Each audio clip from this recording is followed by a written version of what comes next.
บายดีทุกคนที่กำลังติดตามฮักชมยินดีต้อนรับสู่ซองอาคาน้อยต่ำเคยเนาะวันนี้เฮาสิไปทำภารกิจก็คือสิไปขุดตัวผึ้งหรือว่าไปตีตัวผึ้งเนาะมันอยู่ในเฮ็ดฮูอยู่ในฮูอ้นนะมันเข้าไปทางอยู่ฮูอ้นนะวันนี้มากับน้องสาว2 คนเฮาสิไปขุดบูฮูว่าช่วงฤดูนี้มันจะมีน้ำหวานบ่มันจะมีน้ำมันบ่เพราะว่าเป็น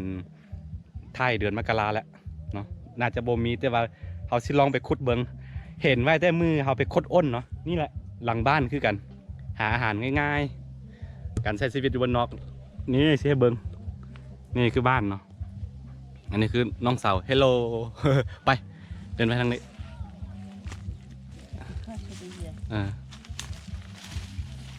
เดี๋ยวติดตามไปทุกคนเขาสิเข้าไปเบิงว่ามันยังบ่ปกติช่วงเดือนพฤษภาเนาะ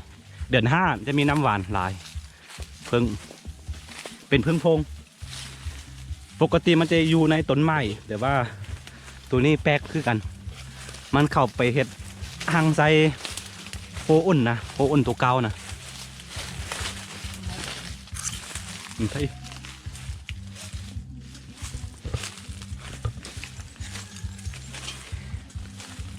ติดตามเงี้ยวๆไป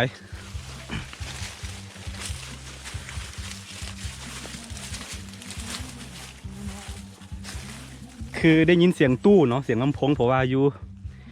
บ้านพี่มีพิธีสู้ขวัญเขาสู้ขอเบาสาวก็เลยได้ยินเสียงตู้นิดกลางเกือบซะ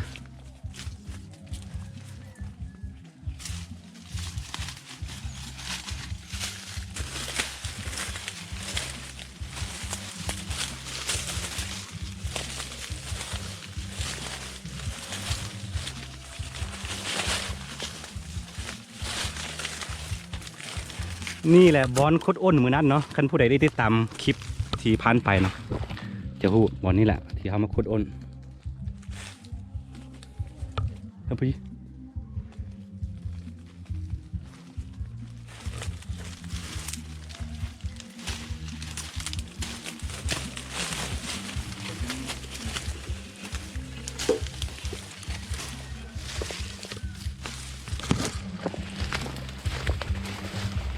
เอาคาตั้งกล่องมานำเผื่อไว้แล้วก็เอาตะเดี๋ยวมื้อนี้เขาสิเป็นตากล้องเองเราจะให้น้องสาวคุดบูฮูว่าจะกล้าบอลเอาเสียมาซะเนี่ยทุกคนนี่แหละบูฮูว่ามันมีบ่มีโอ้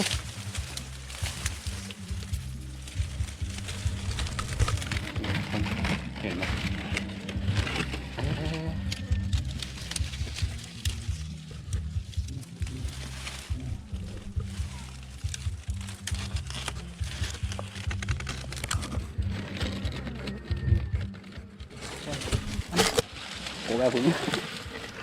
ก่อนอื่นเขาต้องถางมันออกก่อนย่านคือกันดูเยอะ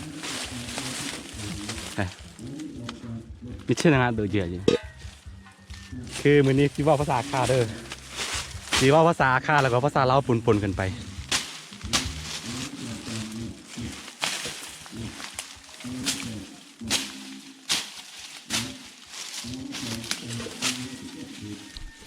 สิทำไมเจนคือน้องสาวเป็นคนทรงซ้ำๆกันเลยนี่อันนี้เป็นคนเตี้ยนะ1.60 กว่า65ไอ้ดูเคยสา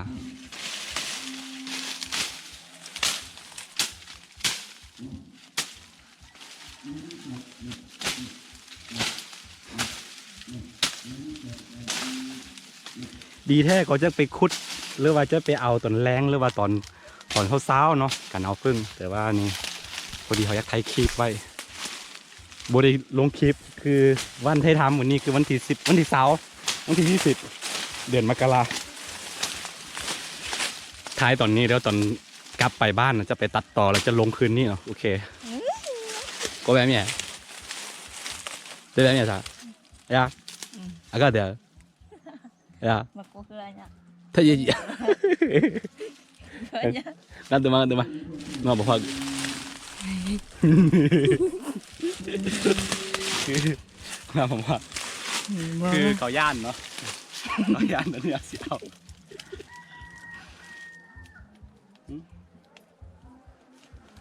ก่อน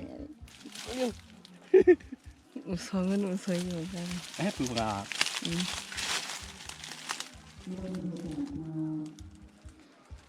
nhật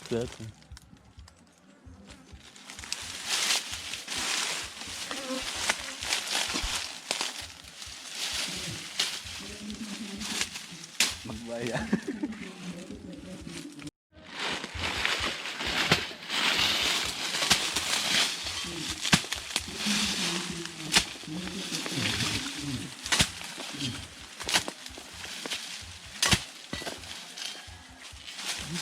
Đây này sao?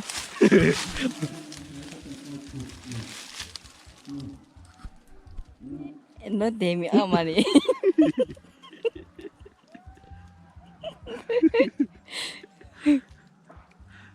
Hadi đây nha.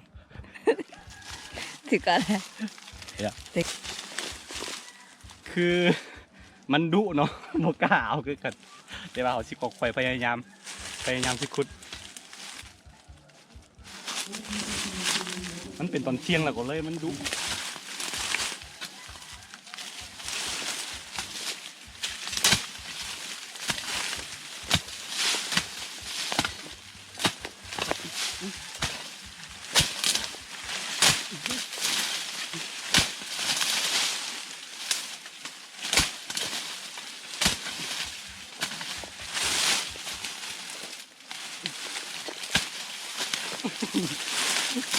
โอ้ยแบบ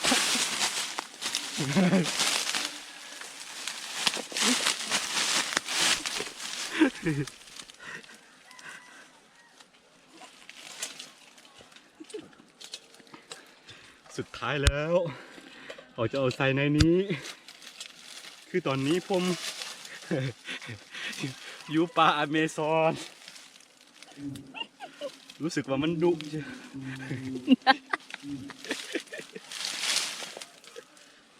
아주 준이저리.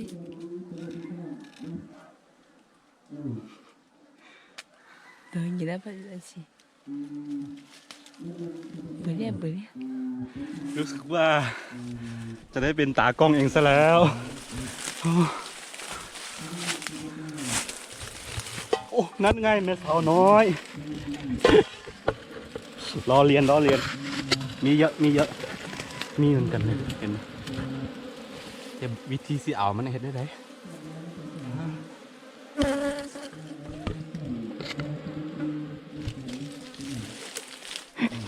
มาหมายถึงเราเถอะ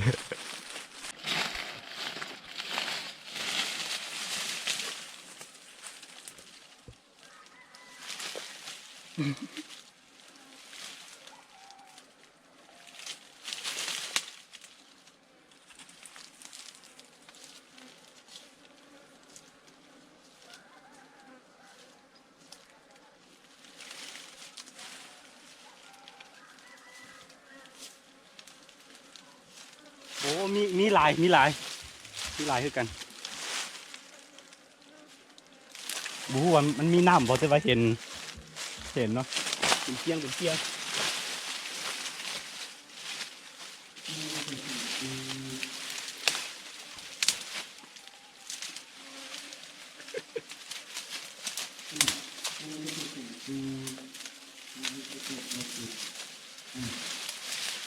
หลับแล้ว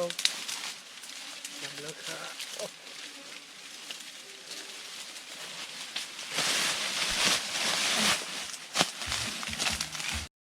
คือตอนนี้เขาจะเป็นตากล้องเองเนาะน้องสาวยาน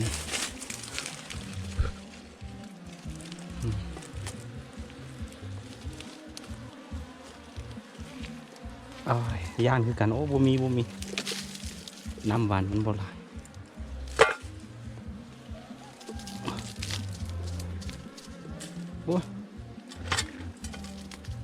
มันอยู่ในดินแล้วก็จะมีดินติดมานะต้องทำกันอนามัยมันทำความสะอาด คำเด้ออย่าดราม่า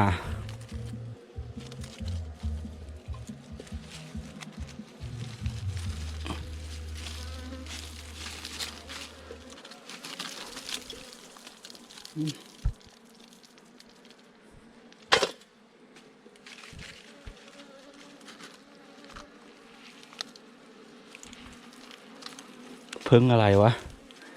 มาเห็ด ไม่ให้หังใส่โหอ้นรูอ้น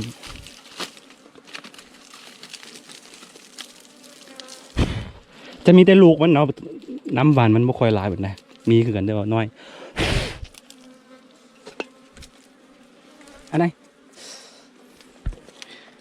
โดนมันกัดหลายบอลละ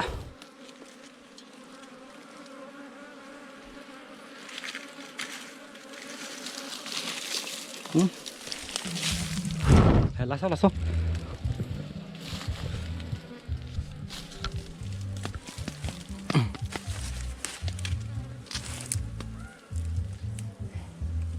ถ้าบัดไม่เห็นเสียงแม่มันเนาะ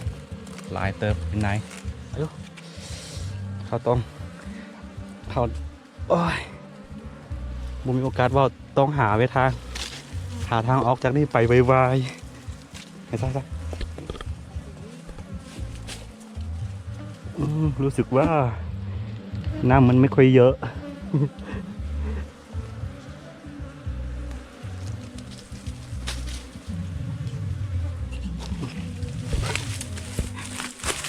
มาส้มอ่ะ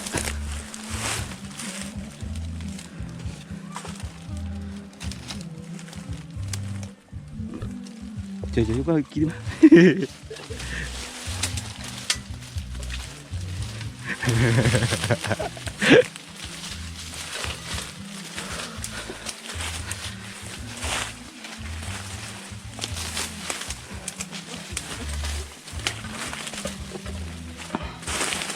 ถ้าจะ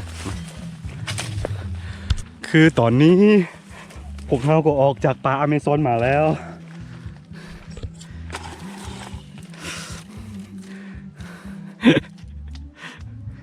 ไปเรื่องไหนเจ้าสิ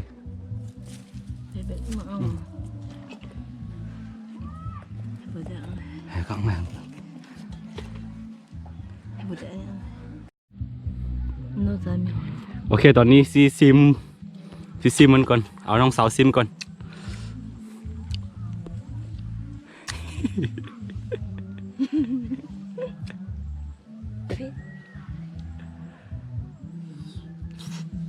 好吃吗？好吃吗？好吃。加。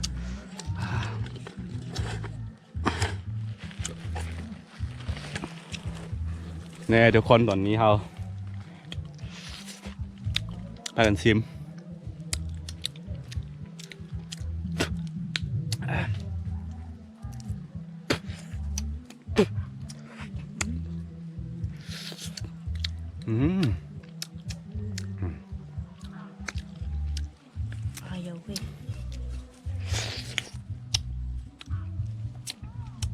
ผมรู้สึกว่า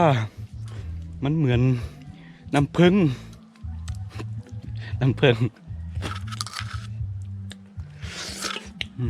โอ้จุ๊แม่เนี่ยจุ๊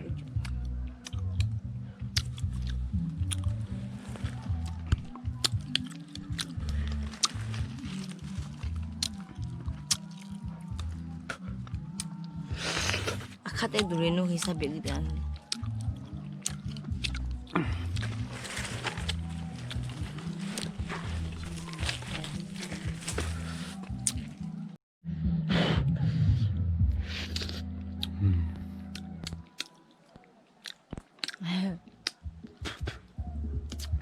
แบบนี้แหละทุกคนกันใส่ชีวิตอยู่บ้านนอกมันนานนะคือ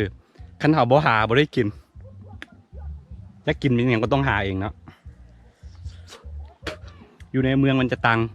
ขอเพียงมีเงินไปซื้อกินได้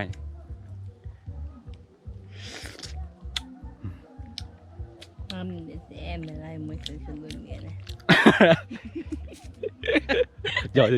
ơi.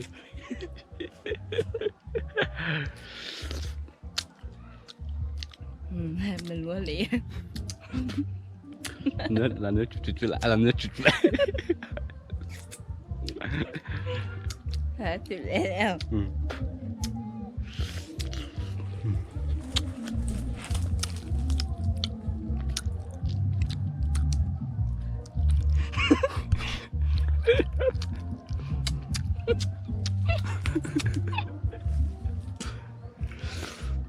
รู้สึกไหม มันขึ้นอ่ะโอ้ย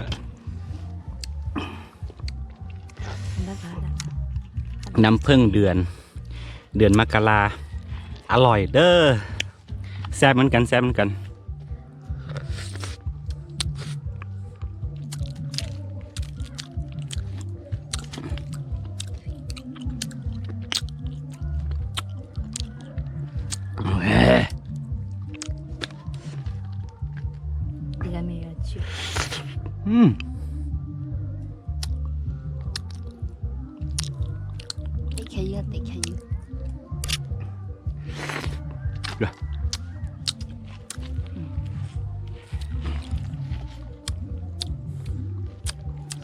โอเคตอนนี้เอาสิกลับบ้านแล้ว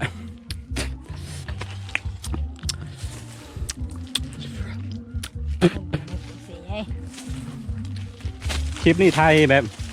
สนุกเอามวนๆเนาะ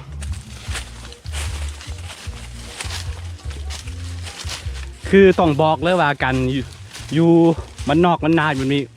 แน่1 วันเนี่ยต้องเฮ็ดหลายสิ่งหลายแนวแต่ว่าเขาบ่ได้ถ่ายคลิปเนาะตัวนี้เขาตั้งใจแบบถ่ายคลิปแบบมวน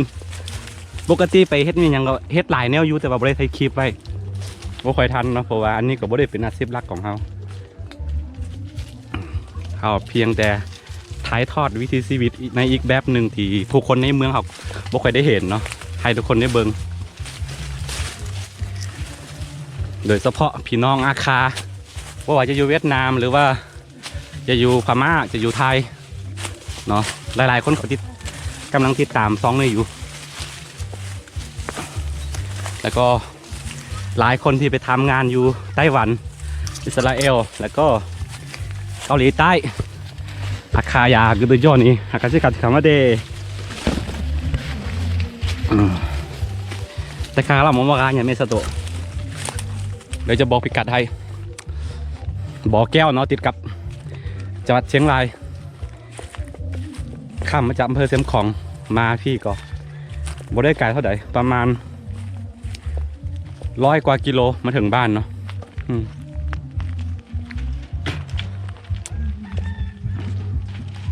แต่บอกเลยว่าอันนี้บ่ได้เป็นบ้านของค่อยเนาะบ่ได้เป็น